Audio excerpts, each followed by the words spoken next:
In this tutorial in Cyberlink PowerDirector, I'd like to give you some tips on using the lens flare effect. If you're a user of a more recent version of PowerDirector, how we work with lens flares has changed dramatically from earlier versions. We'd like to bring you up to speed in this tutorial. So I have on video track number 1 a couple of clips. They're outdoor scenes. The first one is this road between these rocky scrub canyons. And that's number 1. And then if I move my playhead over farther, this is another outdoor scene. We have a bridge, a dam, and a river. So let's see what it would be like if we were to apply a lens flare in these situations. To get to the lens flares, you move to the effects room. I'm going to click in the middle at the top on the word effects. And then I want to go to my filters and LUTs category, and then to the lens flare. Now when I look at the lens flares available to me in PowerDirector, you notice most of them are paired.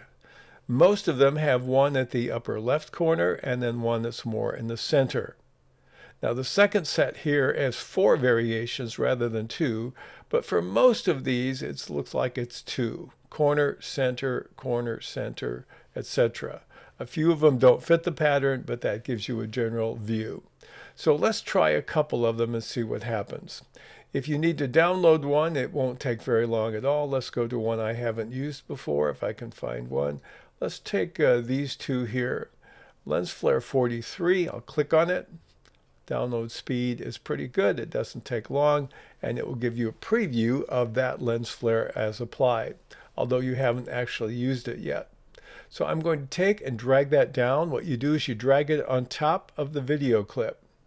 Now it will create a parallel track below it.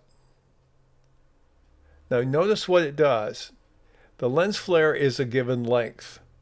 It will take that length and replicate it till it gets to the end of the video track, and the last segment may be shortened.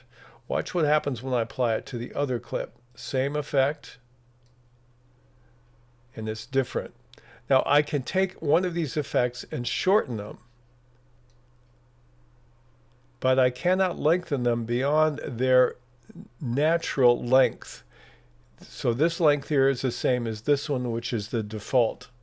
So that's my limitations on working with the lens flares in terms of length. Now what if I'm working with a lens flare and I want to make some slight changes to it?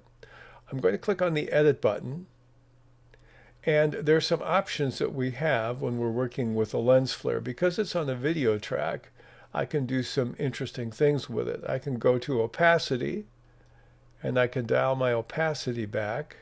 I'll show you another way to do that in a moment. So if it's too intense, that's what I can do. I can also do a fade in and fade out. You can change the blending mode.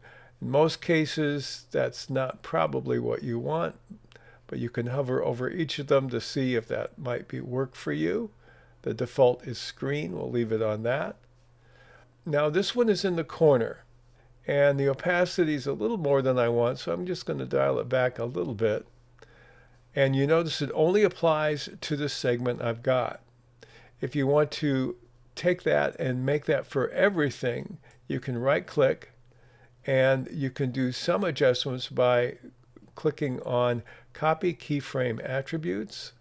Let's see if it changes the first one. I'll right-click on this one, and I'll do Edit Keyframe, Paste Keyframe Attributes, and yes, it did copy because it changed the opacity.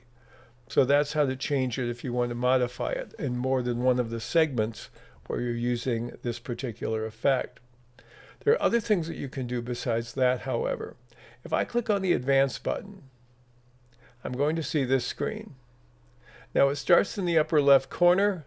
One of the other things I can do in the previous screen or this one is change horizontal. Let me click on that. Now it's upper right.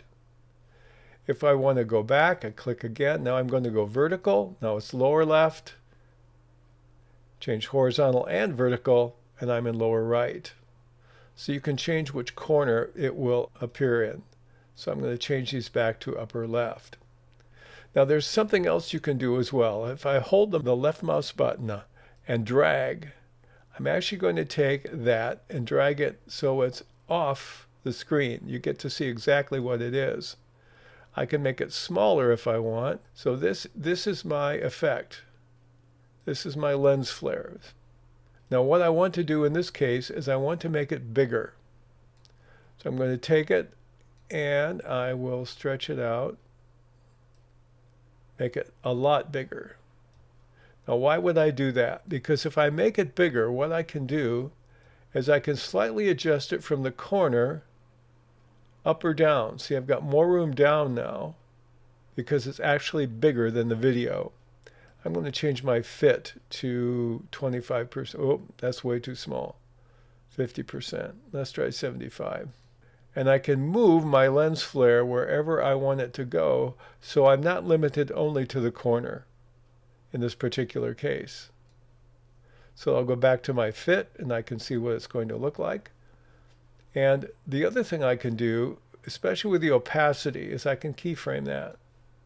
So I can start by moving my playhead back to the beginning. I'll click my opacity value here. And if I want it to say fade out at a certain time, let's give it 5 seconds. What I'm going to do in 5 seconds in is I'll hit the opacity value again. And we'll dial it down to nothing. So what we're going to see in this segment where we're using this is it will start with a lens flare that slowly fades out and returns to normal. The other thing you can do is you notice my keyframe changed here. You can also hold the control key down and click the left mouse button anywhere on the opacity line, and you can set a place that you can use to adjust what the value is for that opacity at that point in time. So I can increase it or lower it, and I can change the opacity, basically the power of the lens flare on and off during the course of a video. And again, if I want to copy from one to the other, I right click and then I choose copy keyframe attributes, and then I right click another one and I do paste keyframe attributes. And so now I have the same effect basically repeating itself, cycling through during the course of my video. The other one basically is a center. I'll click on that for a second. We'll download that. And here it's coming in the center. I'm going to delete these and apply the center effect to this clip. And let's see what this looks like.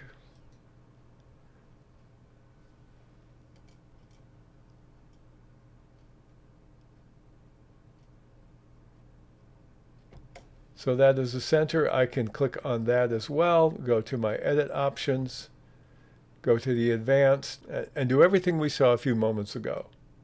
I can change the opacity, I can change the size of the lens flare, I can change the location, horizontal and vertical, and do some other things with it as well. Those are some basics on working with lens flares in the new interface in Cyberlink Power Director.